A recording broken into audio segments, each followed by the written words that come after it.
जय हिंद दोस्तों, आप सभी का स्वागत है आपका अपने YouTube चैनल भागी ऑनलाइन क्लासेस में। तो आज किस वीडियो में हम आप सभी को एक नया चैप्टर यानी नया प्रैक्टिस सेट करने जा रहे हैं, जो कि आपका हिंदी का आज होगा। आज आपका जो हिंदी का प्रैक्टिस सेट पहला होगा, जिसमें कि आपको आज 40 प्लस ऐसे ऑब्जेक्टिव प्रश्न आपको कराए जाएंगे जो कि एग्जाम में आपके 100% पूछता, क्योंकि जो भी हम आपको बताते हैं वो सिलेबस के अनुसार बताते हैं। कुछ ना कुछ से प्रीवियस ईयर में ये पूछा भी था, 2022 में भी पूछा था और हर एक प्रतियोगी परीक्षा में पूछा जाता है। इसीलिए आप वीडियो को अंत तक देखिए, जो भी क्वेश्चन बताएंगे अगर आपको आता है तो भागे मत। काफी लोग वीडियो छोड़कर भाग जाते हैं कि हमको आता है। अगर आपको आता है तो इसका जवाब जो आंसर आप कमेंट में जरूर दीजिए, ताकि हमको पता चल सके कि कौन कौन लोग पढ़ते हैं और डेली क्लास देखते हैं। इसे जरूर से जरूर देखिए। तो चलिए बिना टाइम वेस्ट किए हुए आज का क्लास स्टार्ट करते हैं, जिसमें कि आपको 40 प्लस ऑब्जेक्टिव प्रश्न कराने वाले हैं। तो आप पूरा वीडियो को बने रहिएगा। तो चलिए क्वेश्चन नंबर 1 से स्टार्ट करते हैं। करीब इसमें जो हिंदी में आपको 500 प्रश्न करवाएंगे, तो इसीलिए अब पूरा को शुरू से लेकर हर एक पार्ट को देखेगा। इससे पहले हमने जो है बायोलॉजी का करा चुका है, तो बायोलॉजी का भी देख लीजिएगा। तो सबसे पहला प्रश्न, चूहा बिल से बाहर निकला में कौन सा कारक है? चूहा जो है वो बिल से बाहर निकला है, यानी उनमें से में कौन सा कारक है? तो चूहा जो है बिल से बाहर निकला, उस में कौन सा कारक है बताइए। एक का राइट आंसर क्या होगा? संपादन कारक होगा, अपादान कारक होगा, करण कारक होगा, संबंध कारक होगा।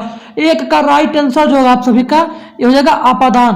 कर्ता ने कर्म को करण से, यानी आपका हो जाएगा क्या हो जाएगा? अपादान कारक। कारक पढ़ लीजिएगा, कारक भी हमने पढ़ा चुका है, तो इसका जो है लिंक देख लीजिएगा, नीचे डिस्क्रिप्शन में है।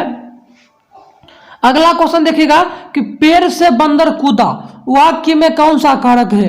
पेड़ से बंदर कूदा, पेड़ से जो है बंदर कूद गया है। इस वाक्य में आपसे पूछ रहा है कौन सा कारक है, यानी कौन सा कारक है बताइए। इसका राइट आंसर क्या होगा? ये हो जाएगा अपादान से, यानी जैसे ही से आएगा तो अपादान कारक मार दीजिएगा। इसमें भी देख लीजिएगा, से आया तो इसमें भी हम अपादान कारक आपको बता रहे, इसमें भी से आया तो इसमें भी अपादान कारक का दू का भी ए हो जाएगा। चलिए अगला क्वेश्चन देखिए। अगला है कि बुद्धिहीन शब्द व्याकरण की दृष्टि से किस संवर्ग में है? संज्ञा है, विशेषण है, सर्वनाम है, क्रिया। यानी बुद्धिहीन शब्द जो वो शब्द व्याकरण की दृष्टि से किस संवर्ग में रखा गया, यानी किस संवर्ग में बताइए। संज्ञा में है, विशेषण में है, सर्वनाम में है, क्रिया में है।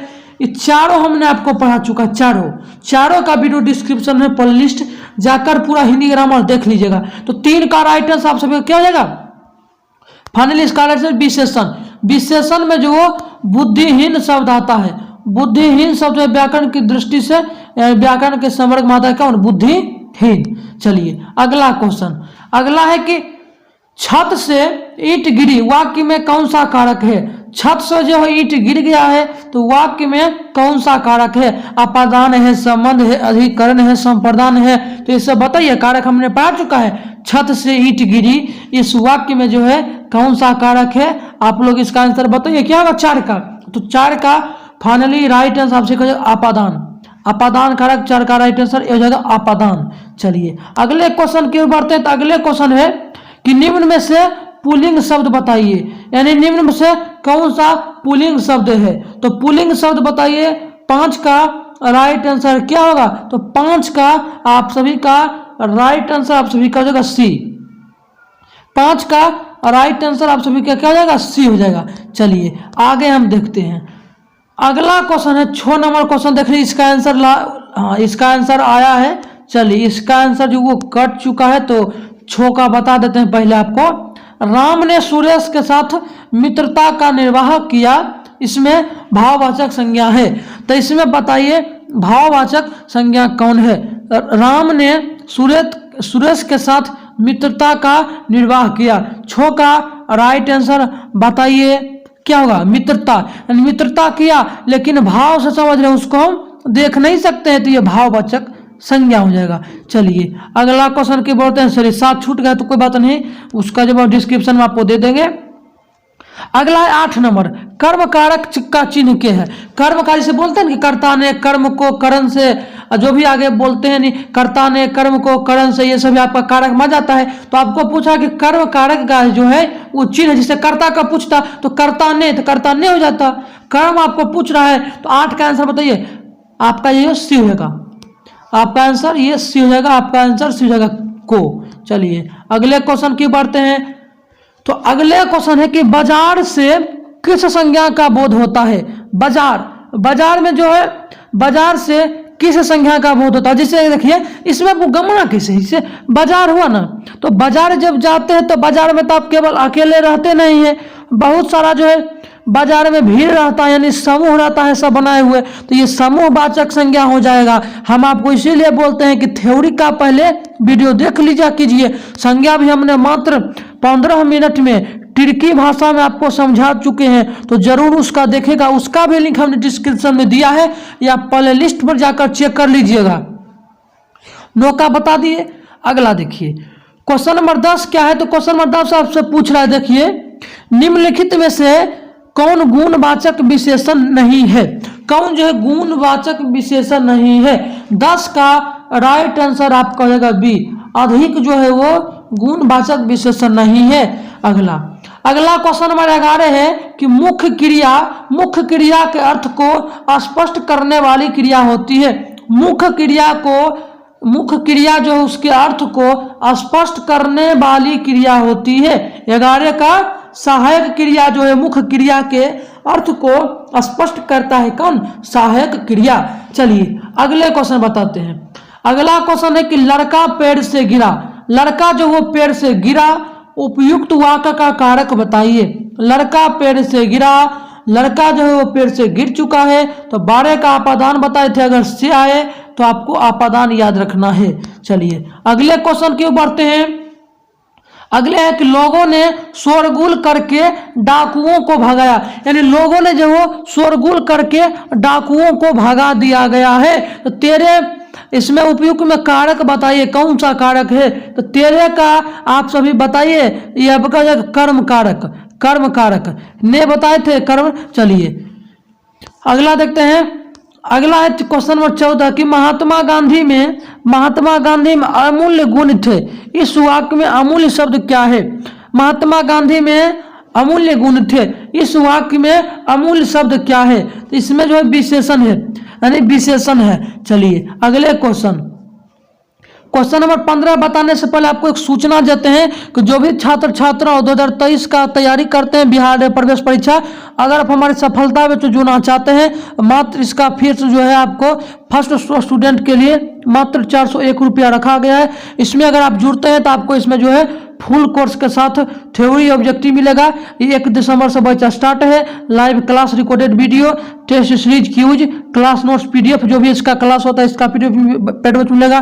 3000 से महत्वपूर्ण प्रश्न आपके जो एग्जाम के समय यहाँ से आपके एग्जाम के समय जो यहाँ पर से कराया जाएगा यहाँ पर से। उसके बाद और क्या मिलेगा, तो बिहार डीएलएड 2022 में जितने भी पीआईक्यू पूछा है ऑल, यानी ऑल सेट का जितने भी आपको बता देते हैं, जितने भी आप सभी का पीआईक्यू पूछा तो उसका भी आपको यहाँ पर क्लास मिलेगा। ऑल सब्जेक्ट का क्लास चैप्टर वाइज आपको यहाँ पर मिलेगा, क्लास नोट्स मिलेगा, चैप्टर वाइज डीपीपी, अब महत्वपूर्ण 3000 प्रश्न है तो आपको मिलता है। और इसका जो प्राइस आपको रखा है वो मात्र 401 रुपया लेना चाहते हैं तो आपको जो डिस्क्रिप्शन में देगा नंबर पर जरूर संपर्क कीजिएगा। तो चलिए क्वेश्चन नंबर 15 देखते हैं। 15 क्या पूछ रहा है, तो 15 आपसे क्या पूछ रहा है, 15 का जवाब बताइएगा जिनको भी 15 का आता है। निम्नलिखित वाक्यों में क्रिया विशेषम युक्त वाक्य कौन सा है। निम्नलिखित वाक्यों में से क्रिया विशेष युक्त वाक्य कौन सा है, बताइए। 15 का राइट आंसर आप सभी बताइए। 15 का राइट आंसर हवा धीरे धीरे बह रही। चलिए अगले क्वेश्चन क्यों बढ़ते हैं। तो अगला क्वेश्चन है से विभक्ति निम्न में से किस कारक के लिए प्रयुक्त होता है। तो आप से जो है विभक्ति निम्न में से किस कारक के लिए प्रयुक्त होता है, तो यह कर्ता ने। चलिए आगे बताइए। ये आप कारक जो है आप पढ़ लीजिएगा, कारक जो आप पढ़ लीजिएगा तभी आपको ये समझ आएगा, इसीलिए हमने पढ़ा चुका है। तो कारक देख लीजिएगा जाके। आखिर क्या बताएं इसका, आपका राइट आंसर क्या बताए थे। 16 का जो आप सभी का राइट आंसर क्या बताए थे, 16 का आपका बताए थे डी, करण हो जाएगा। अगर से विभक्ति चिन्ह के किस कारक के लिए प्रयुक्त होता है, तो ये करण के लिए होता है, करण से।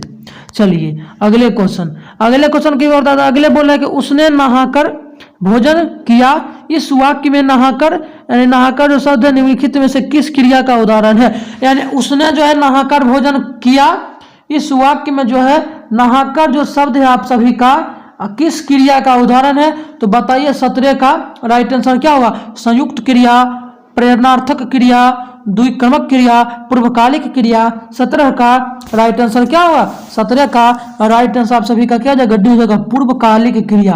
पूर्वकालिक क्रिया जो नहाकर उदाहरण है। अगला है कि हे राम तुम कहाँ हो? वाक्य में कौन सा कारक है? तो कारक जरूर पढ़ लीजिएगा। हे राम तुम कहाँ हो, इस वाक्य में कौन सा कारक है? इसमें संबोधन, यानी इसमें संबोधन हो रहा है। तो आपका आंसर क्या हो जाएगा? सी हो जाएगा। राइट आंसर आप सभी का सी हो जाएगा। इसको आप आराम से याद कर लीजिएगा। चलिए अगला क्वेश्चन है। अगला कि बुढ़ापा शब्द में कौन सी संज्ञा है?